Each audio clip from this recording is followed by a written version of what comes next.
ancaman terbesar bagi negeri kita ini bukan negara lain, ya bukan virus, bukan pandemi, ya, tapi bukan bom nuklir, tapi penjilat, ya, karena penjilat itu menjerumuskan pimpinan-pimpinan kita, ya, ke arah yang salah, ya.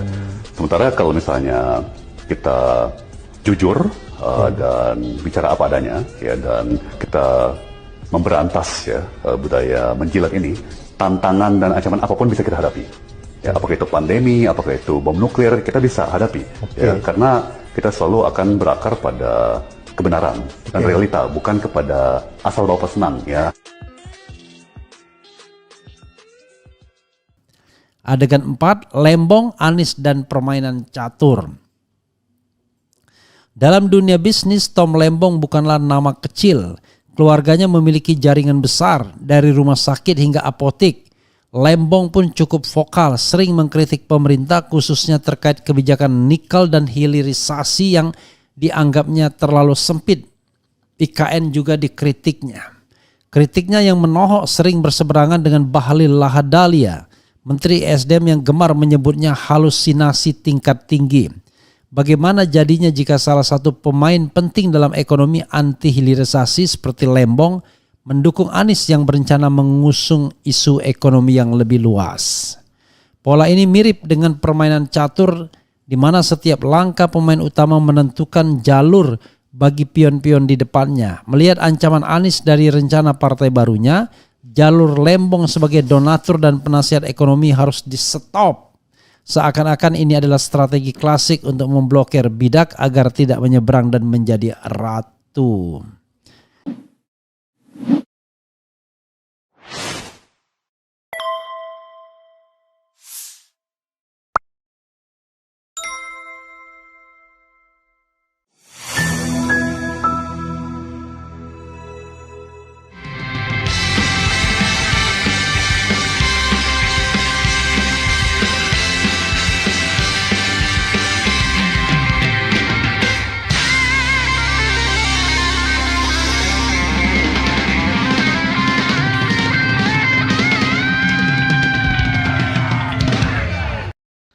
Tom Lembong ditahan karena kasus kebijakan impor gula 9 tahun lalu. 9 tahun lalu. Emang kebaring-baring kemana aja sih? Sekarang kan jadi paham ya kenapa pada merapat ke Kim ya. Sederhana sih, tapi anak abah nggak suka. Ujung-ujungnya paling dibilang kriminalisasi. Yang belum ketangkep sabar ya, ngantri. Kejaksaan Agungnya lagi sibuk banget tuh nangkap-nangkapin orang. Salut banget lah pokoknya. Kalau emang ngerugi negara, sikat aja pak, mau siapa kek. Yang penting jangan tebang pilih. Habis ini berani nggak nangkap-nangkapin yang lagi satu gerbong? Masa iya nggak ada kasus? Yang bener nggak pak? Habis politik balas budi, semoga ini bukan politik balas dendam. Balas pantun yuk. Buah stroberi ketiban atom. Tikusnya kan si Jerry ya. Yang nggak tangkap si Tom. Kabur. Assalamualaikum warahmatullahi wabarakatuh. Sobat RH sekalian, jumpa lagi kita di channel yang keren ini. Keren cadas. Ya sobat RH sekalian, mulai pagi ini ya, setelah kemarin seharian kita tidak bisa live, saya mau bicara lagi mengenai Tolem ya, Tom Lembong. Ini ada hal yang menarik, ada tulisan menarik yang beredar dari WA ke WA dan saya kira menarik untuk dibahas lebih lanjut ya. Drama gula, pistol ke arah Anies via Tom Lembong. Kita akan lihat ya. Oke, ini analisis dari yang namanya AT ini ya. Kita akan lihat apakah cukup masuk akal atau tidak ya. Coba kita bacakan dulu.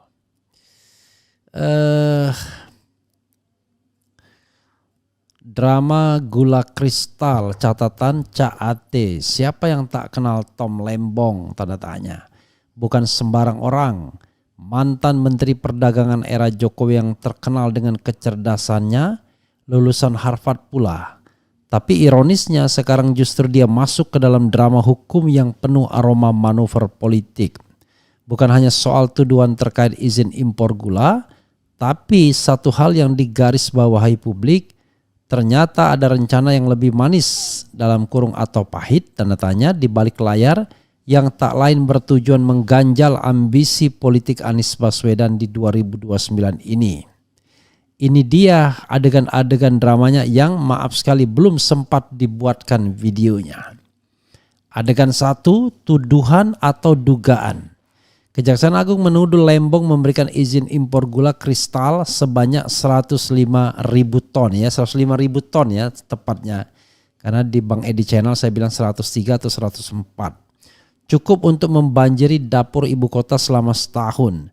Tapi mari kita lihat fakta di balik tuduhan ini. Ternyata aliran dana 400 miliar yang disebut-sebut merugikan negara masih dalam penyelidikan, bukan dalam penyidikan. Keduanya beda jauh.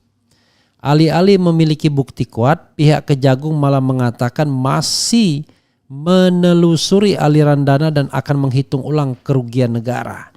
Dengan kata lain, ini adalah tuduhan sementara.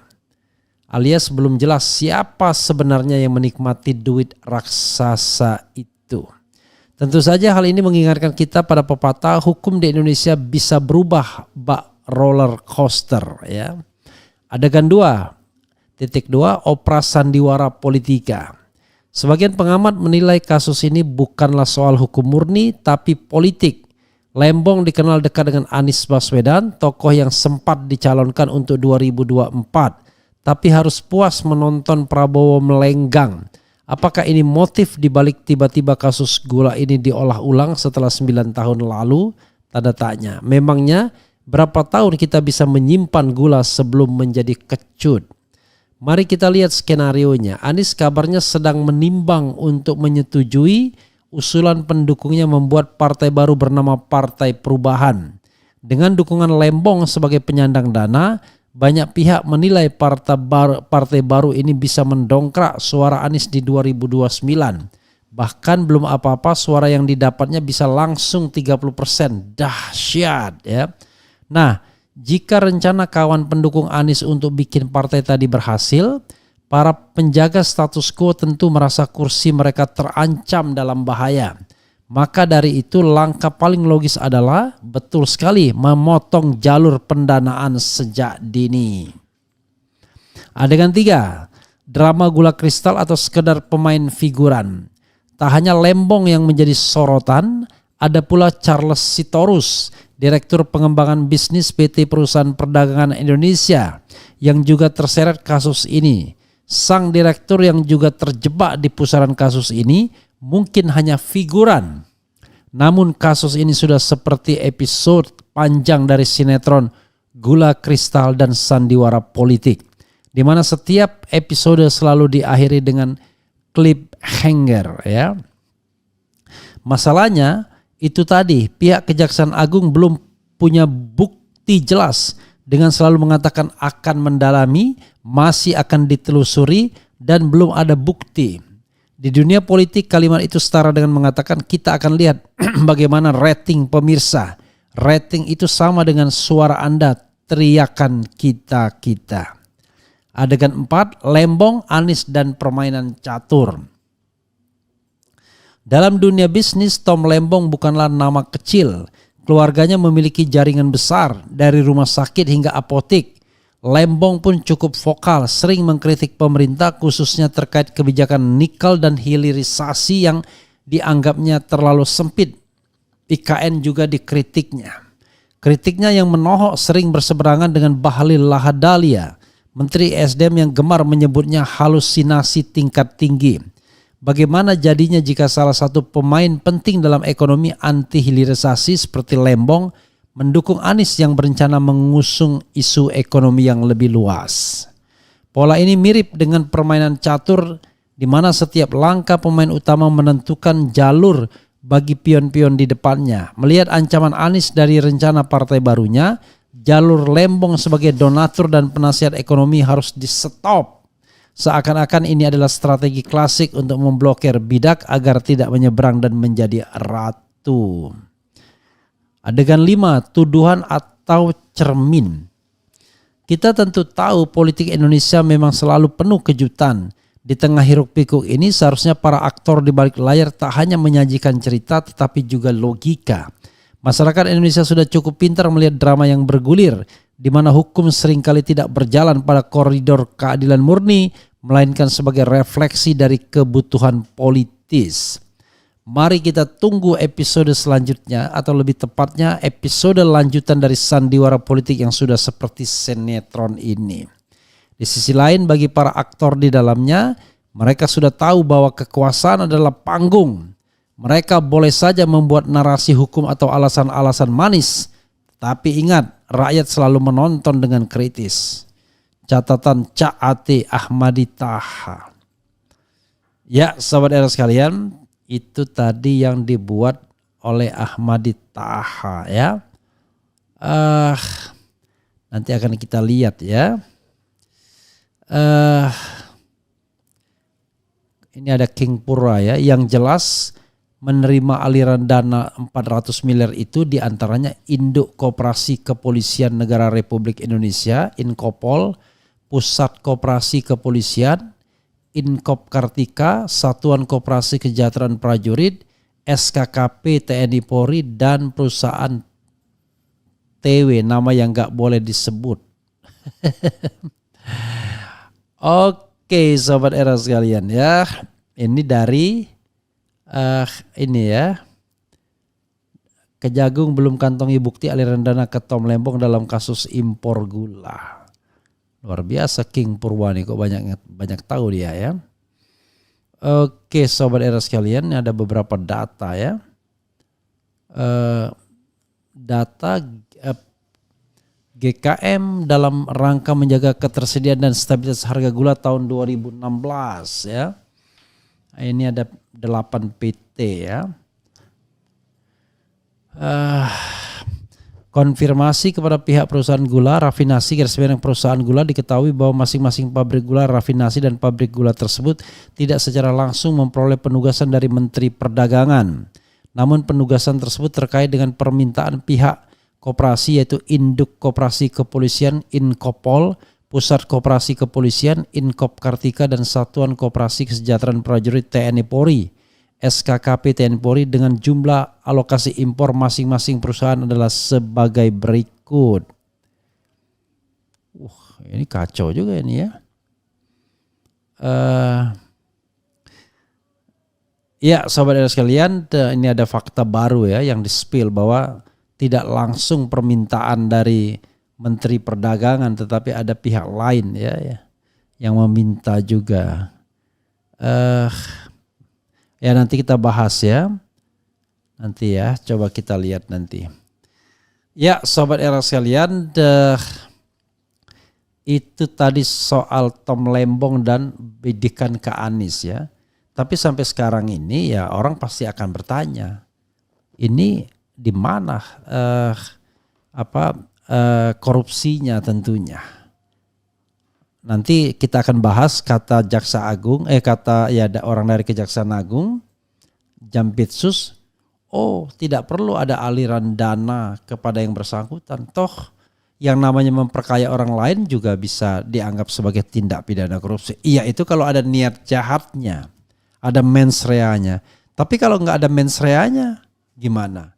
Ya nanti kita buktikan mens reanya di pengadilan. Waduh, mati orang kalau begitu. Ditersangkakan dulu tanpa kejelasan mens reanya. Harusnya dilihat mens reanya apa. Nah, tanda-tanda mens rea itu adalah aliran dana. Ya, rasanya lucu banget kalau ada orang kemudian membolehkan sebuah kegiatan atas otoritas dia, lalu kegiatan tersebut sama sekali tidak menguntungkan dia, tapi menguntungkan orang lain, alias memperkaya orang lain. Kan nggak masuk akal, tidak masuk akal. It doesn't make sense gitu ya. Oke, sobat RH sekalian, jadi haruslah menguntungkan diri sendiri ya, baik secara langsung maupun tidak langsung. Secara langsung itu ya langsung kickback ke dia, tidak langsung melalui keponakannya, anaknya, istrinya, orang lain. Nah itu masih masuk akal ya, sebagai sebuah modus kejahatan. Jadi kita katakan yang benar adalah benar, ya yang salah jangan dibenarkan. Intinya kalau Tom terima duit, ya selesai ya. Tidak ada lagi Refli Harun bilang babi bu, karena artinya dia korup, kan begitu. Tapi kalau tidak ada bukti dia terima uang dan lain sebagainya, apalagi ini ada di-spill bahwa importasi ini atas permintaan tadi induk-induk tadi ya kan, lalu keuntungannya dibagi dan lain sebagainya. Waduh, itu makin menunjukkan bahwa Tom dikorbankan jadinya ya. Begitu sobat era sekalian, tetapi sekali lagi itu yang di-spill oleh King Purwa ya. Oke, coba kemudian ini apa sih ini ya? Ini orang nggak jelas ini, kita yang nggak jelas kita buang aja ya. Assalamualaikum Bung Refli, Kuala Lumpur hadir. Apakah tuduhan korupsi bila bisa menetapkan orang sebagai tersangka tanpa ada bukti nyata aliran dana ke orang yang ditersangkakan? Ya, secara teoritis ya, aliran dana itu tidak mesti ada. Tetapi juga harus ada keyakinan bahwa yang bersangkutan memang memiliki niat jahat. Pertanyaannya adalah niat jahatnya di mana? Karena biasanya pembuktian niat jahat itu dari aliran dana. Kan begitu. Oke ya. Kemudian tetap kritis walaupun banyak yang tidak senang. Semangat. Enggak juga. Saya kira mereka yang mengkritik, tukang pengkritik itu buzzer ya rata-rata ya. Benteng Kuto Besak hadir ya. Awas Fufu Wafa. Yang jelas Ketua KPK Firly enggak ditahan. Coba bayangkan ya. Kemudian hadis Muhammad di penjara Kemudian apa pendapat Refli Harun tentang alasan kejaksaan ketika ditanya presenter tidak memproses mendak-mendak selain Tom yang impornya lebih gila karena tidak ada aduan masyarakat. Jadi Tom ini ada yang mengadukan bank. Begini sahabat era sekalian. Ini bukan delik aduan bro. Ya kan? Ini bukan delik aduan. Lucu banget kalau kemudian pengaduan masyarakat dijadikan dasar. Ya kan? Kalau memang ada korupsi, kan bisa pengembangan Kejaksaan Agung. Kan dia harus lihat loh ini impornya lebih banyak dibandingkan Tom Lembong misalnya. Jadi sekali lagi korupsi itu bukan delik aduan. Kalau pasal yang dipakai untuk menjerat Tom Lembong adalah pasal 2 dan 3 soal menyebabkan kerugian negara, bagaimana dengan menteri lain yang salah ambil kebijakan Food Estate rugi 6 triliun menurut data? Ya itulah. Ya kan? Kalau kita kemudian hanya berkata merugikan diri atau menguntungkan orang lain. Padahal harus ada yang namanya mens rea-nya, niat jahatnya. Misalnya kita bikin program, dari awalnya pengen ngentit misalnya. Let's say untuk kampanye dan lain sebagainya. Itu jahat, udah jahat itu jelas ya. Kasus aneh, Kejagung kok malah dapat laporan dari masyarakat tapi belum punya bukti valid kalau Tom korupsi. Ini masyarakat pelapor kok enggak lengkap kasih data ke Kejagung. Kalau ditanya kenapa yang tak bersalah ditangkap, tidak tahu kok tanya saya siapa tuh yang gitu ya, mul-mul pastinya. Don't touch me ya. Bang, apakah Pak Tom bisa mengajukan pra-peradilan dan penangguhan penahanan? Harusnya kalau bisa segera diproses itu sama penasehat hukumnya. Bisa ya. Bisa ya.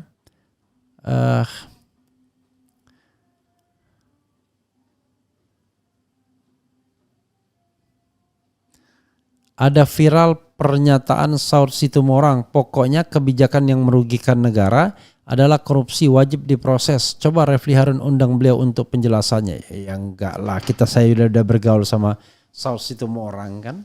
Harus ada mens rea-nya. Itu orang udah paham semua ya, penegak hukum, apalagi dia mantan KPK. Kalau orang tidak punya mens rea-nya nggak bisa kalau begitu nanti Jokowi itu udah pasti dia harus ditersangkakan kalau begitu, karena dia banyak merugikan keuangan negara kan. Contoh misalnya soal pembangunan kereta cepat kan begitu. Atau Bandara Kertajati itu kan merugikan keuangan negara semua. Tetapi pertanyaannya adalah apakah itu kemudian punya niat jahatnya atau tidak kan?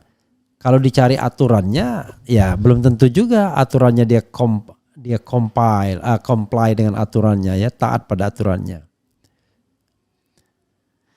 Ijazah kok sepi, emang udah kelar belum ya?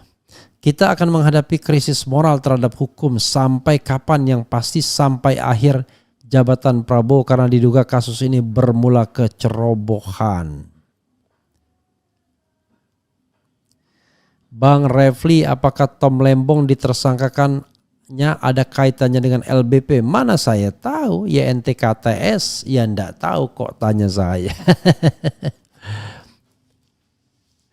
Pistol Solo masih tajam terus berkuasa. Mungkin juga pistol itu akan mengarah ke Prabowo sesingkat mungkin.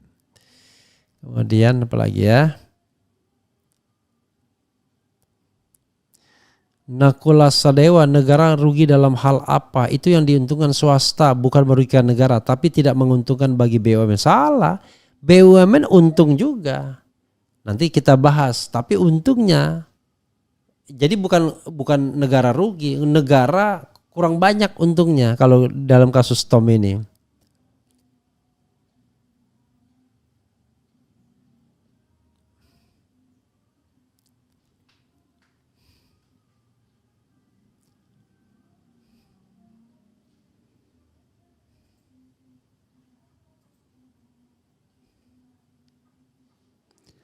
Wakakakak, abis penegakan hukum dibegal sama oknum yang punya kepentingan.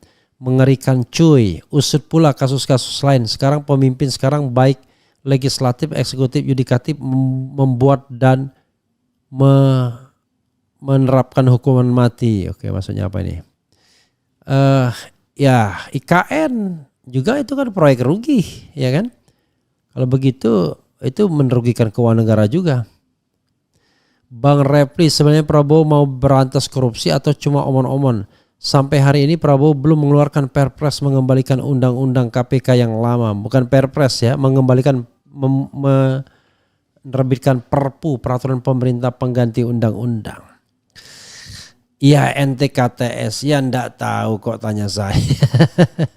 Ya saudara sekalian, itu saja. Nanti kita akan bahas satu aspek lainnya yang menarik ya, yaitu kurang untung atau hal lain. Nanti kita akan lihat ya. Wassalamualaikum warahmatullahi wabarakatuh. Keren cadas.